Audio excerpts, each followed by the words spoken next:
again, I want to dive right into the topic because this topic is very hot, obviously a major concern given the financial environment that we're in right now. We're talking about romance and finance, two becoming one in every area, not only in the love area, but in the area of finances as well. And I want to go ahead and bring Coach Mike in because I think that today's show is much needed conversation that needs to be had concerning romance and finances. And like I said, a lot of the questions that we received, and we'll be sharing a few today, I know they're going to strike up a lot of conversation between Coach Mike and myself and those who choose to call in. Coach Mike, are you there? I'm here. All right, wonderful. Thank you so much for joining us during the last show, and we thoroughly appreciate that you're joining us today to talk about this topic. Again, it's the two becoming one, romance and finance. You know, one of the questions that I ask is are financial issues creating a wedge at your household? You know, that was the major question that I posed out there. And I said we wanted to talk about the real deal about finances and romance. Yeah, I wanted to kind of start off asking, again, some of the things that we asked last week. At what point, you know, do people need to be talking about their finances? What kind of questions should they ask? You know, what are you encountering in your marriage coaching? What are you encountering? Are the statistics that I saw while I was preparing for the show, are they true? Are discussions about finances so bad that it's leading to divorce? Well, unfortunately, yes. Matter of fact, statistics say that 80% of those who divorce, they say that financial difficulties are the main cause of the divorce. And that number is high, and it's unfortunate because communication is an important ingredient to a marriage. Mm-hmm. But unfortunately, the area of finances, couples don't talk about. Like I said last week on the broadcast, I said they just make certain assumptions. They just make certain assumptions about spending habits. They make certain assumptions about finances. They just make certain assumptions that it's just going to happen by itself. But unfortunately, life happens. Mm-hmm. And the bottom line is they're either prepared for what life brings them or they're not. But unfortunately, in the area of communications, what I found in our marriage coaching, you know, premarital coaching and after the fact, is that couples do not talk about finances. They are not on the same sheet of music when it comes to finances. Let me ask you this question. Do they have to have the same financial personality, or is it more important for them to either be the same or be on the same page? Well, they need to be on the same page because, again, like I said, both persons come into the relationship with different types of spending habits. You know, one might be a spender, another one might be a saver. And the reality of the situation, if you got two spenders, you're going to have a problem. You're going to have a problem. But, again, but these questions about money have to be talked about and discussed prior to them saying I do. So if they have to make any kind of adjustments, they'll be able to sit down and talk about the adjustments they need to make by looking ahead into the future, having a financial vision for their marriage. They can be able to project certain questions. Now, they won't be able to answer everything because, like I said, life happens. The unexpected happens. But, for instance, you know, one of the things they might want to discuss is, before they say I do, is about, I'm just going to use a simple scenario, about house. Okay, based on their financial situation right now, is it better for them to rent or is it better for them to buy? Now, again, the financial situation is going to dictate that response. But if they don't ever talk about it, one would be thinking, okay, why we're in this apartment here, we could be buying a house. And the other one, you know, mindset is, well, we're in this house, we're in this apartment saving money so that we can buy a house. But because they never talked, that can create conflict. Okay. See? Now, both of them want the same thing, but because they're not talking to one another, that's going to create conflict. One person don't understand why they're renting. The other person, because they're not communicating, mindset is we're going to save money until we're able to buy. But because the two are not talking, that creates conflict. And so, unfortunately, the conflict. It sounds to me like there needs to be two ingredients here: agreement and compromise. Well, again, I don't like the word compromise, but I like the word of coming into agreement more. Thing about it, because you use the word compromise, and the couple might think that they have to give up something. In communication and in finances and in marriage in general, everything has to end up in a win-win. Okay. Let me say that again. Everything has to end up in a win-win. Okay. And I guess when I use compromise, that's what I'm thinking about, a win-win situation. A win-win situation has to be a win-win situation, because if a person is compromising, that means, okay, well, I'm giving in to this person's desires. This is not what I want, but just to keep the peace in the house, I'm gonna put aside what I feel for the sake of the marriage. Now, in some instances, that is a good mindset to have, but in the area of finances, it's not. All right, okay. Because again, the two must be on the same sheet of music if they want to have financial success. They both have to be on the same sheet of music when it comes to finances. Again, if you got one person that want to spend and another person wants to save, that's going to create conflict. Or you got one person that want to save everything but never want to spend, that's going to create conflict. What we have is I give a premarital financial assessment. Okay. When I sit down, one of the first things I do is I put one person over here and I put another person over there, and I have them fill out this questionnaire. And basically what this questionnaire is all about is to get their mindset on finances. So one person is filling out their questionnaire, the other person is filling out their questionnaire, and then we bring them together and we compare. And my, you listen, you wouldn't believe, I know you would because you were there, but your audience wouldn't believe some of the diversity and the differences that couples had. But here's the blessing with that. Now we have an opportunity, before we say I do, to put those things on the table. Oh, wow, I didn't know you felt that way. Oh, I didn't know you felt that way. All right? Now we're able to put these things on the table for discussion so that they can come into agreement. So now when they enter into the marriage relationship, when they say I do, the day they take their vow, again, they can enter into the marriage with a plan. All right? You know how I am about planning. If you fail the plan, you plan fail. So you go into the marriage relationship with a plan. Now it's just a matter of executing and working the plan in order to achieve financial success. But if they never can get on the same sheet of music, they will never be able to do that. You talked about the marriage vows. And I think I want to kind of hone in on that, because I find that from the outside looking in, people are taking the marriage vows, but I don't think that they are fully understanding at times what that means. It's not only the two becoming one physically, it's not only a spiritual union as well, but it's a financial union.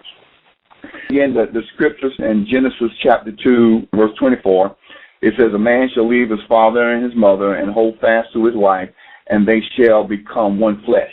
The two shall become one flesh. Oftentimes we understand that in the physical and the spiritual, but that also applies to the financial and every area that pertains to that now married couple's union. One of the biggest debates that we talked about last week a little bit, is when we sit down and talk to couples before they say I do, and we talk about their financial futures, and we talk about how they're going to handle their money. One that wants to have a joint account because they understand the principle here, the two becoming one flesh, but the others, they want to have two separate accounts. So in essence, what they're saying is, listen, I trust you in this area, I trust you in this area, but I don't trust you in this area. Again, I use the word don't trust, but you got to understand. For let's say, for instance, a couple get married in their mid-30s. So we're not talking about some teeny boppers here. Let's say they get married in their mid-30s. Now, what has happened? They've been out on their own. They've been in a career field. They have established their own independence. They've been to school. They've gone to college. So they have been used to doing what they want with their money. And vice versa, the other person, same thing. They've been doing what they want with their money. But now when you come into a marriage union and it's the process of the two becoming one, what's required now is that not only you become one, like I said, in spirit and in flesh, but you become one in every area of life, to include your finances. And that's where the conflict arises, because a lot of couples, they don't understand that. You know, with that said, you created a great segue for one of the questions that were asked by one of the listeners. They wanted to know, the scenario was this. This is how they posed the scenario. So I've been married for a number of months, and I'm realizing that putting our finances together, bringing our finances together, is not quite working because one of the spouses is just not quite coming into agreement with the plan. What do you do in that situation? Well, again, you're going to have to talk it out. Again, you got to talk it out, because, again, if you don't talk it out, you're going to be part of that 80%. Because people get funny when it comes to their money. People get strange when it comes to their change. And often when you have a scenario like this, the couple is not in agreement, but they are married. Again, just like any problem that you have in a marriage situation, you have to work it out. You have to get some help.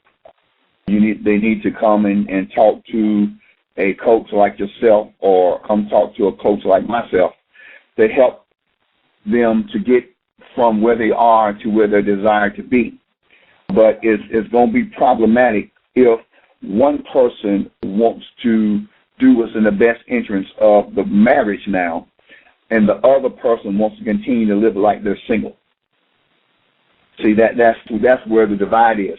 One person understands the dynamics of marriage. They understand that in order for this marriage to work, it's going to require two incomes.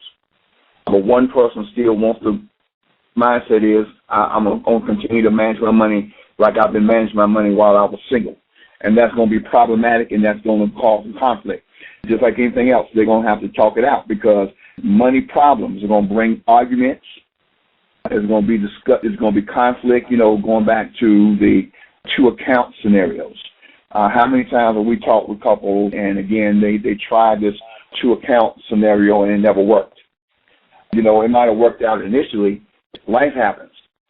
You got one person that was making X amount of money now because of circumstances unforeseen.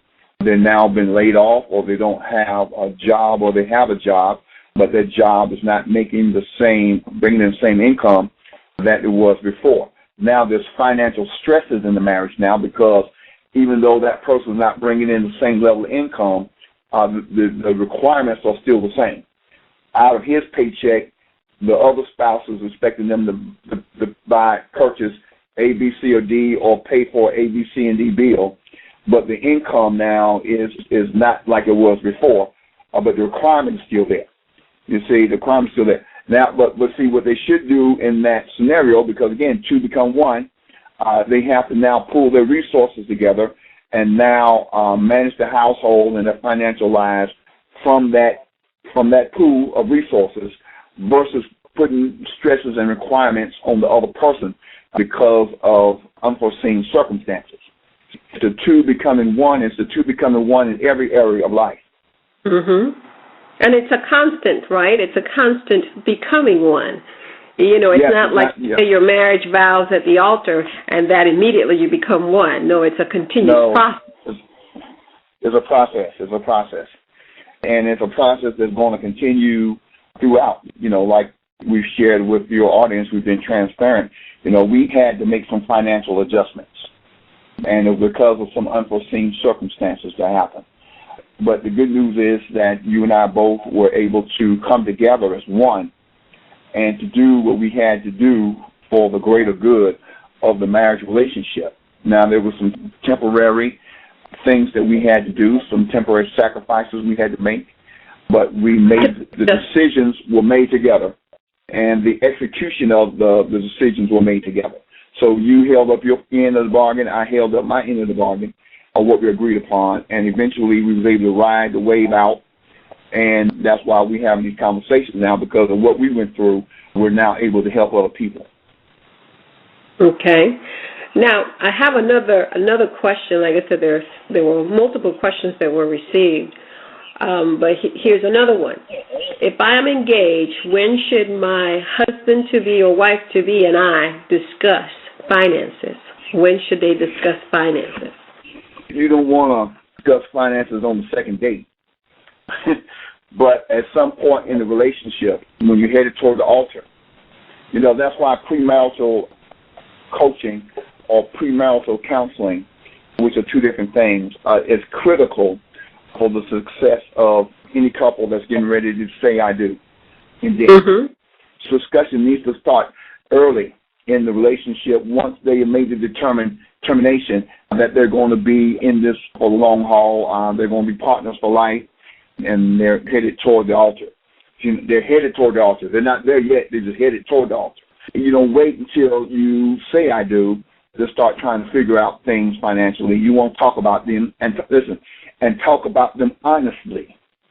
That's definitely key. Now, 3 questions they should put on the table just to start the discussion. The questions they need to put on the table, number 1, what value do they put on money? What value do they put on becoming financially stable? What value do they put on leaving a financial legacy? Sometimes these questions are answered without even being asked. If you're involved with an individual and they're always spending, that habit is not going to change once you say I do, unless you talk about it. Or if your spouse-to-be is cheap with money, frugal with money. See, that mindset is not going to change once you're there in the altar with the preacher. So what I'm saying is sometimes these financial habits and the values people put on finances are already predetermined before you even ask the question. If you're dating a young lady and she's spending, I tell brothers all the time, listen, don't expect for that to change. And once you say I do, unless, you're financially able to give her what she needs for her to continue to spend. So there's a lot of times you see things, but because people are in love, oh my God, they're in love, and love is just going to work itself out, and everything is just going to be, we call that the honeymoon period. Everything's just going to work out. They're tiptoeing through the tulips, and everything's just going to work out for itself. Then reality slaps them in the face, and it's like, oh, wow, we married now. After the honeymoon period, we're married now. Oh, we got bills. Oh. We have just a few minutes left. I want to ask one quick question. Should I help my spouse to pay off bills I didn't bring into the marriage? The answer to the question is yes. Okay. Because whatever debt that he owes or she owes that he has to pay or she has to pay is not going to contribute to your household. As you well know with debt, you want to kill debt as quickly as possible.